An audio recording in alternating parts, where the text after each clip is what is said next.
সাহিত্য সম্রাট বঙ্কিমচন্দ্র এক মহিলাকে নেতৃত্ব দিয়ে সংগ্রাম করতে দেখেছিলেন। সে সময় বেশিরভাগ মহিলাই পর্দার পিছনে থেকে গিয়েছিলেন, এমনকি তাদের নিকটবর্তী পরিবারের বাইরে পুরুষদের মুখ দেখা নিষিদ্ধ ছিল। ওই মহিলাকে দেখে অসংখ্য মহিলা অত্যন্ত ভীষণ অসাধারণ অনুপ্রেরণা পেয়েছিলেন, যারা ধীরে ধীরে ঘর থেকে বাইরে বেরিয়ে এসেছিলেন এবং পরবর্তী দশকগুলোতে সক্রিয়ভাবে স্বাধীনতার সংগ্রামে যোগ দিয়েছিলেন। এই রকম এক মহিলাকে দেখেই বঙ্কিমচন্দ্র লিখলেন দেবী চৌধুরী রানী। ওই উপন্যাসটি প্রকাশিত হয়েছিল 1884 সালে। আমি আজকে জলপাইগুড়ি গোশালা মোড়ের কাছে শ্রী শ্রী দেবী চৌধুরী রানী শ্মশানকালী মন্দিরে এসেছি। এই মন্দিরের সেক্রেটারি অর্থাৎ মন্দির কমিটির সেক্রেটারি শ্রী দেবাশিস সরকারের সঙ্গে কিছু কথা বলার জন্য, তার কাছ থেকে জানার জন্য এর কোনো ইতিহাস সেই দেবী চৌধুরী রানীর সঙ্গে সম্পর্কযুক্ত কিনা। যাই হোক, এখন পুরোহিত মশাই পূজায় বসেছেন, কিন্তু আমাকে জানানো হয়েছে যে দেবাশিসবাবু এসে গিয়েছেন, ওনার সাথে আমি এখন কথা বলতে যেতে পারি। তাই আমি এখন কথা বলতে যাচ্ছি, আপনাদেরকে শোনাবো। যেহেতু ভিডিওটা অত্যন্ত বড় হয়ে যাচ্ছিল, আমি এটাকে দুটো ভাগে ভাগ করেছি। আপনারা দয়া করে ভিডিওটি সম্পূর্ণ দেখবেন, দুটো পার্টই দেখবেন সেখানে অন্য এক সংগ্রামের কথা। আজকে নিত্য পুজো শুরু হলো। বাইরে বেশ কিছু ভক্ত আছেন, তারা এসেছেন পুজো দেখার জন্য। প্রতিদিনই এই 10টার পরে পূজা হয়, পুরোহিত মশাই আসেন, বেশ কিছু ভক্তও প্রতিদিন আসেন এখানে পূজা দেখতে। আমার ইচ্ছে ছিল পূজা দেখার, কিন্তু দেবাশিসবাবু যেহেতু আমার জন্য অপেক্ষা করছেন, আমি এখন দেবাশিসবাবুর সঙ্গে কথা বলতেই চললাম। যারা ভক্তরা এসেছেন তারা পূজা দেখুন, পরে যদি সময় হয় আমি আবার এসে পূজা মণ্ডপে যোগদান করব, নাহলে আগামী কোনো দিন আবার এসে আমি এই পূজা দেখব।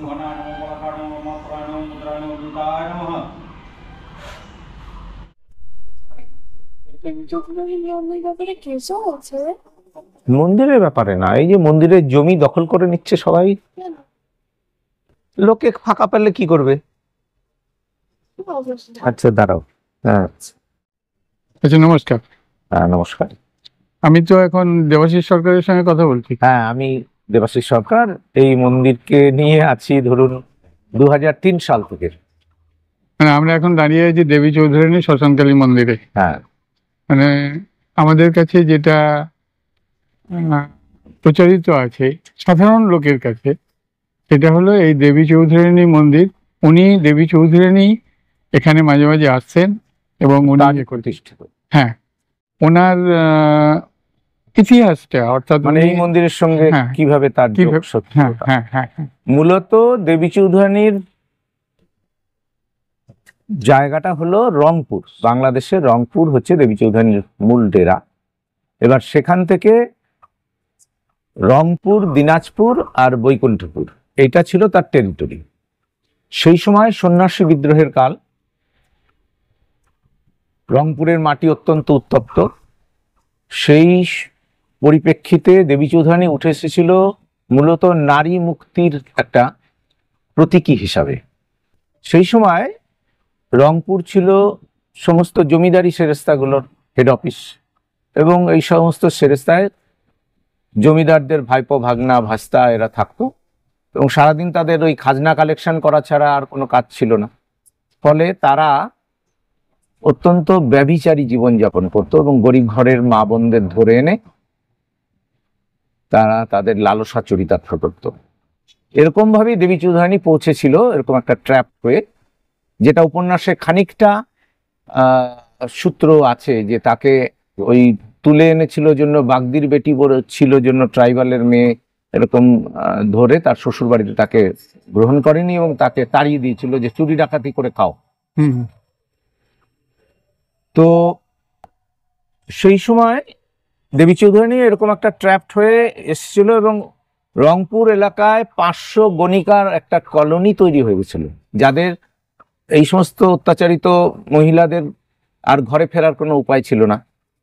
ফলে এদের মধ্যে এদেরকে নিয়েই সংগঠিত করে সে তার নারী মুক্তি বাহিনী তৈরি করেছিল, এবং যেখানেই মেয়েদের উপর অত্যাচার হতো, যেখানেই গরিব প্রজাদের উপর অত্যাচার হতো, দেবী চৌধুরানী সেখানে তার ত্রাস তৈরি করেছিলেন তিনি।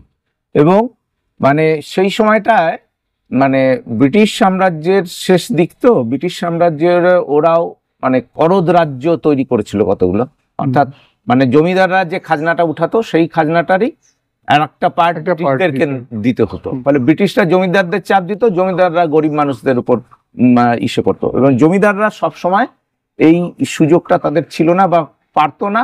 সেই জন্যই কিছু লাঠিয়াল সর্দার, যার সূত্র একজন ভবানী পাঠক। ভবানী পাঠকের মূল ডেরা ছিল গোরক্ষপুর অঞ্চলের, অ্যাকর্ডিং টু চারুচন্দ্র সান্যাল।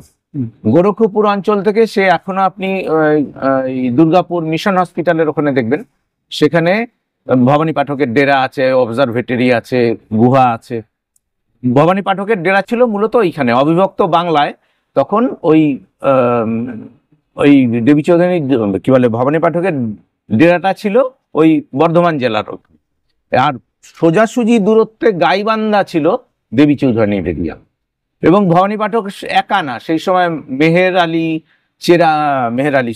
ওর নাম হচ্ছে চেরাগ আলী, হ্যাঁ চেরাগ আলী, তারপরে মির্জা সিং, হ্যাঁ এইরকম অজস্র ইসেরা ছিল, যারা কিনা তাদের মূল কাজই ছিল তোলা আদায়, অর্থাৎ গরিব মানুষদের উপর অত্যাচার করে এবং নৃশংস অত্যাচার করত।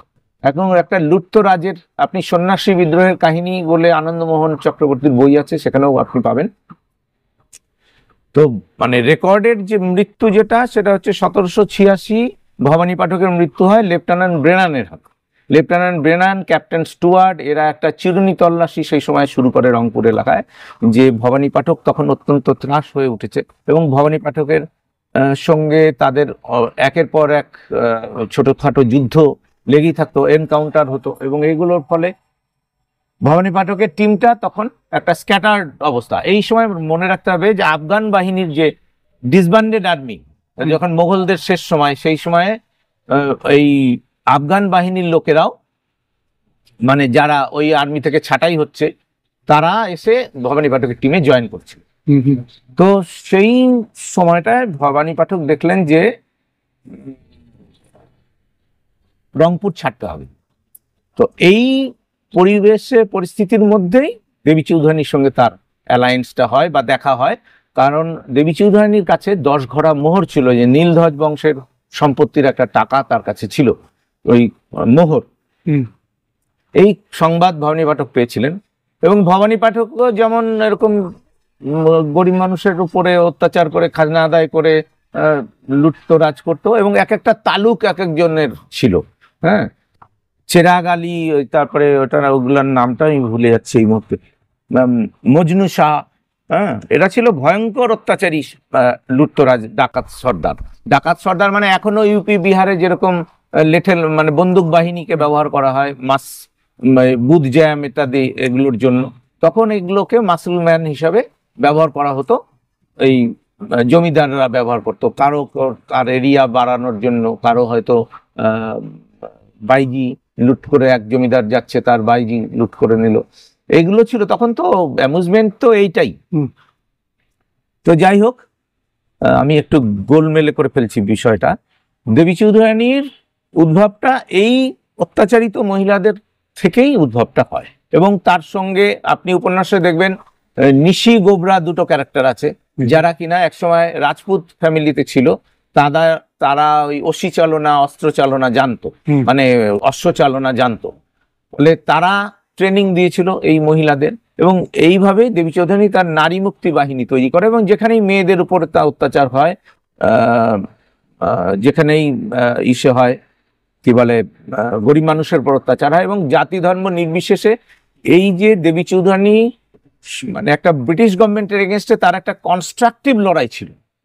এবার ওই জায়গাটুকু সূত্রপাতের জায়গাটা আর ফিরে আসি, সেটা হচ্ছে ভবানী পাঠকের টিম যখন স্ক্যাটার্ড, তখন এই দেবী চৌধুরানীর সঙ্গে অ্যালায়েন্স হয়। এইখানে আমরা উপন্যাসের অংশ একটু উল্লেখ করব যে ভবানী পাঠকের যে চরিত্রটা বঙ্কিমচন্দ্র রেখেছেন, তখন দেখতে হবে যে স্বাধীনতা আন্দোলনের সময় এবং দেশমাতৃকার একটা ইমেজ ফরমেশনের জন্য বঙ্কিমচন্দ্র একের পর এক নারী কেন্দ্রিক উপন্যাস লিখছেন। দুর্গেশ নন্দিনী, কপালকুণ্ডলা, দেবী চৌধুরানী, আনন্দমঠ, এবং এই আনন্দমঠের মধ্যেই এর বিস্তৃত কাহিনীগুলো আছে। তো তখন একটা দেশমাতৃকার মূর্তি ইমেজ ফরমেশনটা ছিল তার লক্ষ্য। এই হিসাবেই তিনি দেবী চৌধুরানীকে, যে ভবানী পাঠক একটা দেবীত্ব আরোপ করেছিল, অর্থাৎ সে একটা ত্রাতা বা মহিষী নারী এরকম একটা জায়গা তাকে দিয়েছিল, কিন্তু অ্যাকচুয়ালি ভবানী পাঠকের শিষ্য বলে দেবী চৌধুরানী ছিল না।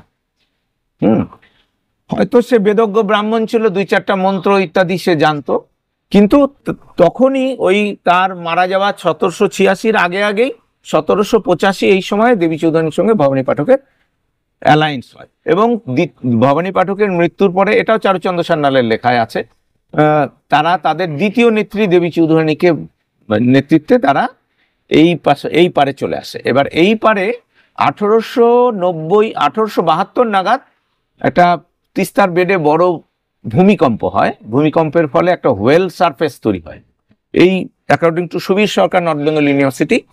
তো সেই ওয়েল সারফেসটাই আসলে বৈকুণ্ঠপুর ফরেস্ট, এবং সেখান থেকেই আমাদের করলা নদীর উৎপত্তি। এবং তখন এটা অত্যন্ত সাপদ সংকুল এরিয়া, জনমানুষের চলাচল প্রায় ছিল না, এবং জলপাইগুড়ির এই যে শহর, এটা তো তখন তিস্তার বেডের মধ্যে। তো এইখানে এসে দেবী চৌধুরানী ডেরা নেয় এবং ডেরা গাড়ে, এবং এই আমাদের এই জলপাইগুড়ি, বৈকুণ্ঠপুর, ময়নাগুড়িতে আছে ঢুসাবান্দাবাড়ি, শিমলিডাঙ্গি, ফালাকাটায় আছে মন্থনী, ময়নাগুড়ির কাছে মন্থনী একটা জায়গা, মন্থনীতেও আছে দেবী চৌধুরানী। এবং এইটা ছিল তার টিম কোঅর্ডিনেশনের একটা প্রতীক, যে এই মায়ের মূর্তি সে প্রত্যেক জায়গায় এই একই রকম মায়ের মূর্তি প্রতিষ্ঠা করেছিলেন। এবং এটাও এক গবেষকরা মনে করেন যে এই যে মায়ের যে মূর্তিটা, এটার একটা মঙ্গলয়েড স্ট্রাকচার আছে। হ্যাঁ, ফলে দেবী চৌধুরানী যে সাধারণ ঘরের গৃহবধূ ছিলেন কিনা, রাভা, মেজ বা এরকম কোনো ট্রাইবাল অরিজিনের রেসের ছিল কিনা তার, সেটাও একটা গবেষণার বিষয়। কারণ এই রকম একটা মানে বাহিনী তৈরি করে ব্রিটিশের সঙ্গে লড়াই করা, এবং আজীবন আমৃত্যু সে ব্রিটিশের সঙ্গে লড়াই করেছে, ফলে ব্রিটিশ কিন্তু তার জীবৎকালে তাকে কখনো ধরতে পারেনি। এর বহু প্রমাণ বিভিন্ন লেখকের লেখায় আছে। হ্যাঁ, রতিরাম বোস বলে একজন বাংলাদেশের লেখক, গবেষক, তিনি দেবী চৌধুরানীর উপরে জাগের গান থেকে বিভিন্ন রকম তথ্য তুলে ধরেছেন। তার উপরে বহু এরকম পালা গান এগুলো তৈরি হয়েছিল, সেগুলোর থেকে রেফারেন্স উনি করেছেন। মাধব ঘোষ বলে একজন ঐতিহাসিক, তিনিও দেবী চৌধুরানীর উপরে বহু তথ্য প্রেস করেছেন। বাংলাদেশ সরকার এটা আর্কাইভ করেছে। সেখানে দেবী চৌধুরানীর নামে ইউনিভার্সিটি আছে, দেবী চৌধুরানীর নামে পুকুরঘাট, দেবী চৌধুরানীর শ্বশুরবাড়ি, তার যে কুষ্টিয়া ছিল দেবী চৌধুরানীর বাড়ি, শ্বশুর বাড়ি, সব সেখানে আছে। হরবল্লভ তার শ্বশুর সেখানে ছিল। তো এই দিকের সেই সময় লেফট ফ্রন্ট গভর্নমেন্টের সময় আমরা বহু চেষ্টা করেছিলাম যে এটাকে একটা হিস্টোরিক পয়েন্ট করে এটাকে হেরিটেজ ডিক্লারেশনের জন্য, কিন্তু এখানে 1972 সাল পর্যন্ত এখানে বড় বড় লোহার থাম এরকম কড়া ছিল। এখানে কতগুলো বিক্ষিপ্ত গুহার মুখ আছে, যেগুলো সেই সময় মাটির চারা দিয়ে বানানো। এই যে মন্দিরের পিলারটা দেখছেন, এই যে কালো পিলার, এর গোড়ায় এখানে একটা পুরনো ছবিও আছে আমার কাছে। এখানে একটা ঘর ছিল, সেই ঘরের ভেতর দিয়ে একটা সুড়ঙ্গ ছিল, আর মায়ের মূর্তিটা যে একটা কালো বেদির উপরে বসানো, সেইটা আগে ছিল কাঠের, এবং সেটা ঘোরালে পারে মূর্তির গুহার মুখ খুলে যেত। এবং এখান থেকে পান্ডাপাড়া কালীবাড়ি পর্যন্ত এই গুহার মুখ ছিল। বহু মানুষ উইটনেস আছে পান্ডাপাড়া কালীবাড়িতে, যে দেবী চৌধুরানীর সময়কার বাসন, থালা, এই কৈশতপত্র, এগুলো সেই পুকুর থেকে উঠেছিল। তার রেকর্ডও জলপাইগুড়ি মানে জেল ডিএম অফিসে যে খাজাঞ্চিখানা আছে, সেখানে তার রেকর্ড আছে। আর এই দিকের ইতিহাস হলো, এর যে পিঠ হিসাবে ইতিহাস, সেটা হচ্ছে 1890 নয়ন কাপালিক বলে এক সাধক এখানে থাকতেন। ব্রিটিশ পিরিয়ডে তিনি এইখানে পাতু দাস বলে পাতকাটা অঞ্চলের একজন ভোলাবেলা সাধারণ মানুষকে ভোলাবেলায় নিয়ে এসে এখানে তার তন্ত্র সাধনার সিদ্ধির উদ্দেশ্যে এখানে বলি দিয়েছিলেন। এবং সেই বলি দেওয়ার পরিপ্রেক্ষিতে তার কিন্তু এই মন্দিরের চত্বরেই তার ফাঁসি হয়েছিল। এবং তারও রেকর্ড স্যান্ডার্সের রিপোর্টে আছে, জলপাইগুড়ি জেলখানার ইতিহাসের রিপোর্টেও আছে। তো আমাদের বক্তব্য হলো এই যে ঐতিহাসিক প্রেক্ষাপট এই মন্দির জুড়ে, এবং এই মন্দির শুধু না, আশেপাশের এখানে বজ্রাপাড়া আছে, সেখান থেকেও মন্দিরের সময় দেবী চৌধুরানীর কিছু কিছু তথ্য এগুলো উঠে এসেছিল। মানে কিছু কিছু তখনকার ব্যবহৃত জিনিসপত্র, বজ্রার মাথা, গলুই, এগুলো পাওয়া গেছিল। এইখানে ইঞ্জিনিয়ারিং কলেজের যখন বিল্ডিং তৈরি হয় তখনও ওখানে একটা গুহামুখ তৈরি হয়ে, মানে একটা ওই মালদার মনস্কামনা মন্দিরে যেরকম আছে একটা ঘর, তার ভেতরে একটা সিঁড়ি, তার নিচে দিয়ে আর একটা সিঁড়ি, এরকম একটা বার হয়েছিল। এবং ওইখান থেকেই কিন্তু একটা বজ্রার গোলই মাথা পাওয়া গেছিল, সেটা নর্থ বেঙ্গল ইউনিভার্সিটিতে আছে। ডক্টর আনন্দগোপাল ঘোষ সেই সময় ইতিহাসের ইসে ছিলেন, হেড অফ দি ডিপার্টমেন্ট ছিলেন, তিনিও কিছুটা এটা নিয়ে লেখালেখি করেছিলেন সেই সময়। তো বিভিন্ন সময়ে এক ওই 1940-এর 1840, হ্যাঁ 1940-এ 1940-1960-এ 1940-ই হবে, 40-এ বঙ্কিমচন্দ্রের যে উপন্যাস, সেই উপন্যাসটুকু ছাড়া এর কিন্তু এক মিনিট পর, হ্যাঁ, এর কিন্তু কোনো রিকগনিশন ইতিহাসে হয়নি, অন্তত ওয়েস্ট বেঙ্গলে।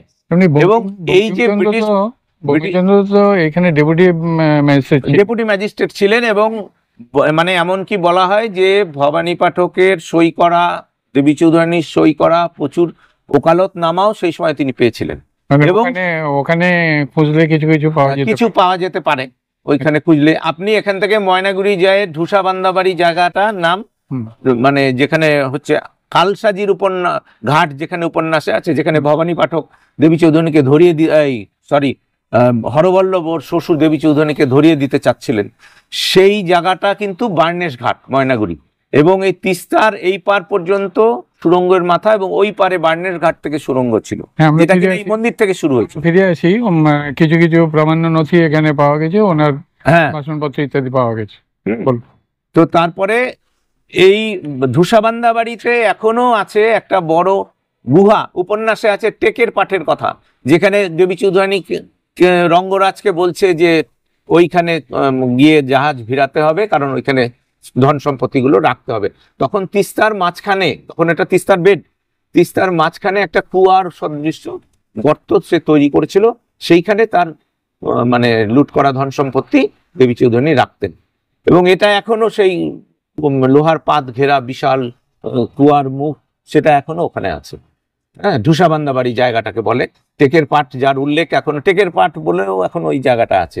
আচ্ছা, ফালাকাটা ফারাবাড়ি বিট একটা জায়গা, যেটার উল্লেখ উপন্যাসে আছে, যে ভবানী পাঠক দেবী চৌধুরানীকে ওই যে মোহর ভাঙাতে গেছে যখন, তার যম সদৃশ্য বাহিনীর সঙ্গে পরিচয় করিয়ে দিচ্ছে, সেই মাঠ, সেই কিছুটা জঙ্গলের মাঝখানে পরিষ্কার করা জায়গা, সেটা এখনো ওই ফারাবাড়ি বিট ইসের মধ্যে, ওটার নাম কি, ফালাকাটার ওখানে আছে। এরকম উত্তরবঙ্গ জুড়েই দেবী চৌধুরানীর, এই যে কাশিয়াবাড়ি, এখানে দেবী চৌধুরানীর একটা জায়গা আছে, সেখানেও একটা ভাঙা মন্দির, এরকম গুহার মুখ, এগুলো আছে। তো উত্তরবঙ্গ জুড়েই এরকম কিছু হয়েছিল। আমরা এই আর্কিওলজির লোকজনকেও এনেছিলাম, তারা এখানে এগুলো তখন গুহার মুখটুক অনেকটা ছিল। এই যে তুলসী বেদি, এই তুলসী বেদির এখান থেকে একটা গুহার মুখ ছিল, মানে একটা সিঁড়ি ধাপ ধাপ করে নেমে গেছে, এইটা ছিল ওই মানে পুকুর ঘাট পর্যন্ত। বলা হয় যে এই রুকরুকা, এটা একটা কাটানো খাল, সেই সময় অনেকে বলে ভবানী পাঠক কাটিয়েছিল, কিন্তু আমার যতদূর ধারণা ভবানী পাঠক এই পারে আসেনি, তার অনুচররাই দেবী চৌধুরানীর সঙ্গে এসেছিল, যেটা ওইখানে ওই শিকারপুরের ওখানে তারা একটা পুজো করেছিল। এবং এই মন্দিরে পুরনো সময় থেকে মনসার মূর্তি পূজা হতো, এবং মানে কালী পূজা যেটা হতো সেটা হচ্ছে মানে এই শ্মশান কালী, যার এক রাত্রে পূজা করে এক রাত্রে বিসর্জন দেওয়া হতো। এবং পাতকাটা অঞ্চলের কিছু গরিব আদিবাসী তারা এসে জঙ্গলের মধ্যে, এটা চারুচন্দ্র সান্যালের লেখাতেও আছে, জঙ্গলের মধ্যে তারা পুজো করে এক রাত্রে বিসর্জন দিয়ে জায়গা পরিষ্কার করে চলে যেত। এটা ছিল সেই সময়ের পরবর্তী ক্ষেত্রে। এবার ওই যে ইসের সময়টা বললাম, যেটা নয়ন কাপালিকের যে সময়কার, তার কিছু মানে এটা ধরুন তন্ত্রধার হিসাবে যদি আমরা ধরি, তারাপীঠের সাধকরা এখানে এসেছিলেন, তারাও একটা স্বীকার করেছেন যে এখানে পঞ্চমুণ্ডির আসন ছিল, এখানে সপ্তমুণ্ডির আসন ছিল, এবং তারা মায়ের পীঠ হিসাবে এটা অত্যন্ত জাগ্রত পীঠ বলে তারা ঘোষণা করেছেন। এই দিক গেল ইসে। এবার সায়েন্টিফিক আউটলুকে দেখুন, এই জায়গাটা, এই যে বটগাছ, এর 400 বছরের বেশি বয়স। ইংল্যান্ড থেকে ডক্টর থমাস হবলিন এসছিলেন, তিনি 15 দিন এখানে ছিলেন, এবং এই বটগাছের উপরে তিনি কিছু, এই বটগাছ শুধু না, এখানকার গাছপালা পুরনো প্রাচীন, এই যে এখানে চাপ গাছটা আছে এটার 250 বছর বয়স। তো এই রকম বহু গাছ এখানে ছিল। এই গাছগুলো সেই সময়কার, এবং এই গাছটার যে বয়স 400 বছর, তার ক্লিনিক্যাল টেস্ট করে উনি সেই সময় একটা এখানকার যে পুরনো গাছপালা তার উপর একটা রিপোর্ট আমাদেরকে করেছিলেন। ওই হবলিন চেষ্টা করেছিলেন এশিয়ান ডেভেলপমেন্ট ব্যাংক থেকে 20 কোটি টাকা স্যাংশন করে এইখানে একটা হিমালয়ান রেঞ্জে যে মানে রেইন ফরেস্টের জঙ্গল ছিল, যেটা ওই যে ডালহৌসির সময় রেল লাইন পাতার সময় যে গাছ কেটে ফেলা হয়েছিল, তার একটা ক্লিনিক্যাল হাব উনি তৈরি করতে চেয়েছিলেন এই মন্দিরে এবং এর সংলগ্ন জমিতে, যে তাহলে এটা এশিয়ার একটা দর্শনীয় জায়গা হবে।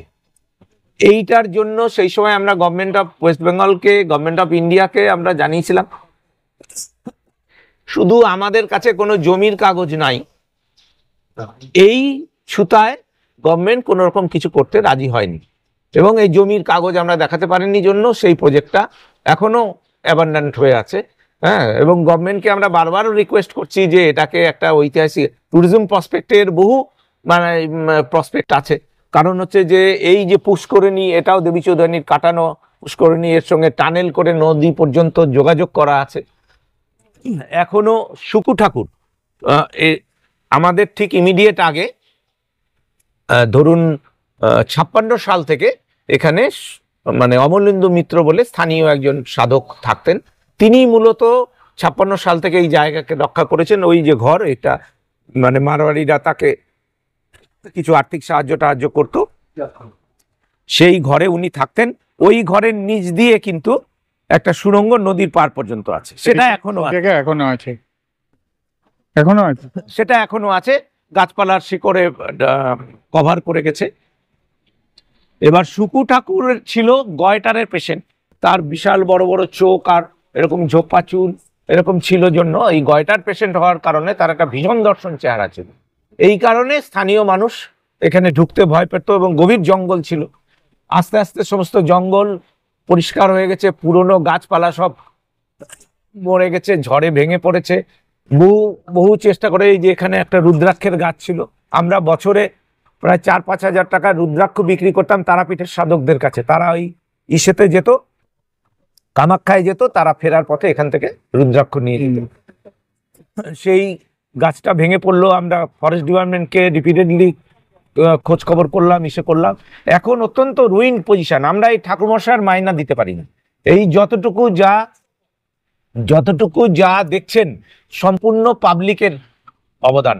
আর এই যে 72 সালে এখানে বললাম যে ইসের কড়া ছিল, দেবী চৌধুরানীর বজরা বাঁধার কড়া ছিল, সেইটার আই উইটনেস হচ্ছে ইঞ্জিনিয়ারিং কলেজে তখনকার সময় যারা পড়াশোনা করতেন।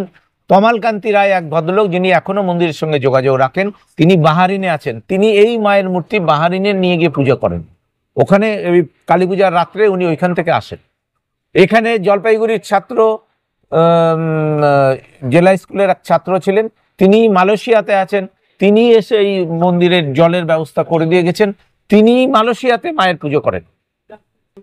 ফলে ইঞ্জিনিয়ারিং কলেজে সেই সময়, এই যে সুকু ঠাকুরের আমল যেটা বলছিলাম, এই সময়ে ইঞ্জিনিয়ারিং কলেজের ছাত্ররা এখানে পড়তে মানে ঘুরতে আসতো, এবং সুকু ঠাকুর খুব গাঁজা সেবন করতেন।